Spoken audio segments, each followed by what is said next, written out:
All right, let's do 1.5. We're going to run through state building in Africa. It's not going to be super thorough, but you guys will have watched the Himmler's history about it. I think he jointly does it with the Americas. So you'll have enough background to get by. We talk about Africa again in Unit 2 from the same time period because of the trans-Saharan trade system. So by the end of this lesson, in your homework that you'll be doing, you'll be able to answer the following questions. Explain how and why states in Africa developed and changed over the course of time. So the one we're pretty much going to be looking at Zimbabwe, Ethiopia. I don't remember if we talked about the Kingdom of Mali in this one or not, because it's a big one. So we're just hitting on some high points yet again. All right. So the last time we hung out in Africa in this class, we talked about the Bantu migration and how people came from that one red region in your screen, and then they disseminated or migrated down into the southern parts of Africa. And we use this as an example of like an African diaspora that occurred. And we know that they all came from the same place because linguistically, they all speak this kind of Bantu dialect, but then they also brought agricultural techniques and then iron metal technology. So we're not going to look at that. You can, again, this PowerPoint is on Google Slides or Google Site if you want to go check it out.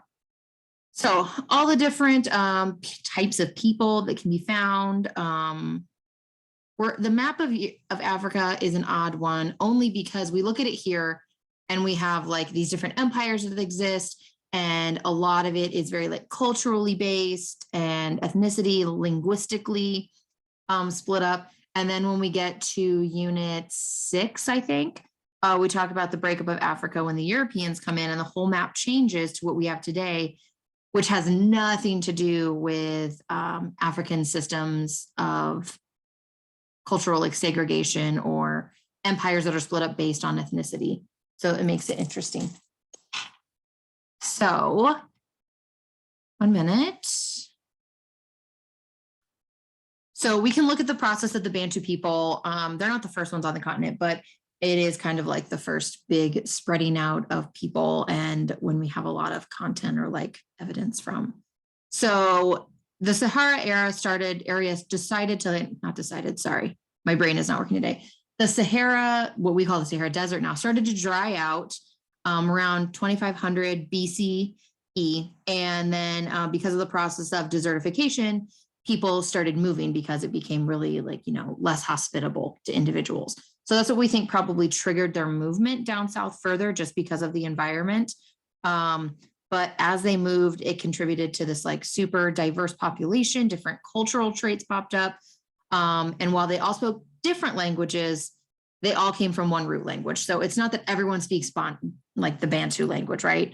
It is that if you look and trace their languages, there's a lot of similar root words or bases to their language that we know obviously came from some common denominator, which would be the Bantu language. So we can look at evidence from these civilizations. Here we have Great Zimbabwe, and then here we have Timbuktu with their Great Mosque. So they do have amazing architecture that springs up throughout this continent that, again, gets kind of overshadowed by Asia and Europe. So the Swahili city-states, yeah, we have the Sudanic kingdoms, but Swahili city-states over here on this coast, hopefully my mouse does show up on these recordings. They're the ones that we really focus on Unit 2 because they're part of the trade networks.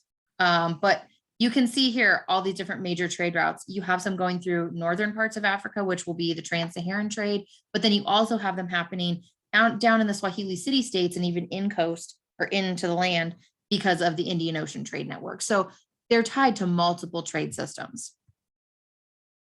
So Timbuktu really becomes this epic trading center, kind of over in the Mali kingdom, where we talk about somebody called Mansa Musa, who was basically the richest person to ever exist in all of history, because there was great wealth in this country, specifically like gold. Of course, my videos don't work, and that's fine. I'll find videos, I'll put them on the Google site. Videos don't record sound on here anywhere, as I found it over the years. So I would go and watch this video about Mansa Musa because it talks about how he's like one of the wealthiest people to have ever lived. And he's this interesting person in world history, specifically from Africa, because again, when we think of the Western perspective in 2022 about Africa, it is typically that people in Africa are starving, they're struggling. We know there's civil wars, child soldiers, like all these negative things, right, that we think of. So it's hard for us to even imagine for some people that Africa was one of the wealthiest nations in the world or like states in the world for a very long time. And Mansa Musa is a great example of it. He is somebody who has traveled a lot because he goes from his kingdom of Mali all the way over to Saudi Arabia for the Hajj, since he is Islamic, bringing his religion with him and bringing his wealth. One of the stories is, he just loves handing out gold to flaunt how rich he is. And he goes into Egypt, I think it's Cairo, and he just hands out so much free gold to the people that it ends up destabilizing their entire economy. Like it just blows up and ruins everything for them because he's just been handing out gold left and right. And basically it causes like severe inflation. So it's interesting. Go watch one of the videos I have posted about Mansa Musa's life because he's a person worth knowing for this class. So again, we have another example of all the trade routes. You have the dotted line being Mansa Musa's route to Mecca that we can best guess, kind of close on to a lot of those trade routes since they are really carved out and would have had resources among them. The things that they have in Africa, typically the ones that we think of are gold, ivory, and salt, and then also slaves. So those are the big ones. They have copper, yes, but like those are kind of always overshadowed by gold, salt, ivory, and slaves. Those are the 4 things you need to know that Africa has that other places want. So again, this video was posted. I would say go take a look at it. If we were in class, I would show it, but I'm not going to do it on here. But the idea of this empire of Great Zimbabwe and this amazing city they left. So this is what it looks like today. It's awesome masonry work. So when we get back, I still have to finish our Incan notes, and we'll talk about how in the Incan Empire, they were great stonemasons and they wouldn't use any mortar. Like usually think of the cartoons where like they stack a brick and then they slap mud down and they put another brick on top. Like it acts as like a glue that holds the stones together. Great Zimbabwe and like Incan architecture in the Americas and completely different parts of the world, they are so advanced in their stonemasonry techniques that all of this is just held together by gravity. Like the stones, they cut them to the perfect shape to fit where they need. And they fit so perfectly, like with the Incan ones, you can't even fit a butter knife in between 2 stones because they have carved them to fit so perfectly. And Great Zimbabwe is still standing like this today with absolutely no mortar. So here's kind of an aerial view to show you how expansive what is left still is, and that this is a major kingdom or state at the time. So it's around the medieval time, like when we talk about Europe and like the Middle Ages, it's coming up at that point.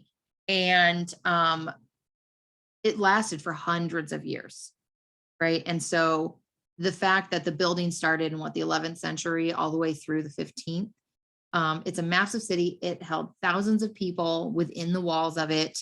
And we're assuming it had to be a royal palace because obviously there's a lot of time, effort, and money that would have went into this kind of castle looking thing. So we're not really sure, but again, it is an amazing piece of architectural technology to see what they were doing and how they did it. So we know the city was abandoned and fell into ruin, and that's what we have kind of left today. Ethiopia is another interesting one. It rings interesting because we've talked about Africa a little bit, and I've already mentioned today, like Islam with Mansa Musa. He's an Islamic merchant / leader, and we have a lot of people from Dar al-Islam's empires cruising through North Africa, bringing that religion. Merchants are often Islamic, and so they're bringing their religion. Africa has a lot of Muslims, right?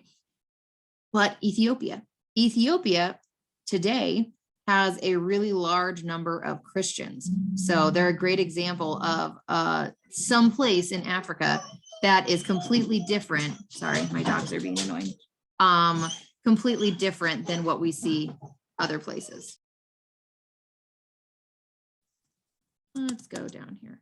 So Christianity is actually adopted really early. It's not one of those things, my dogs, man. It's not one of those things where it's like the Europeans came in the 1800s and carved everything up and they brought their Christian religion with them. This happens way earlier. So what happens is over the centuries, Islamic expansion, Ethiopia became a Christian island in a Muslim sea. It was a place where if you were Christian, you might go here because it was a community of Christians. They were not the minority there, they were the majority. And again, it makes them a standalone.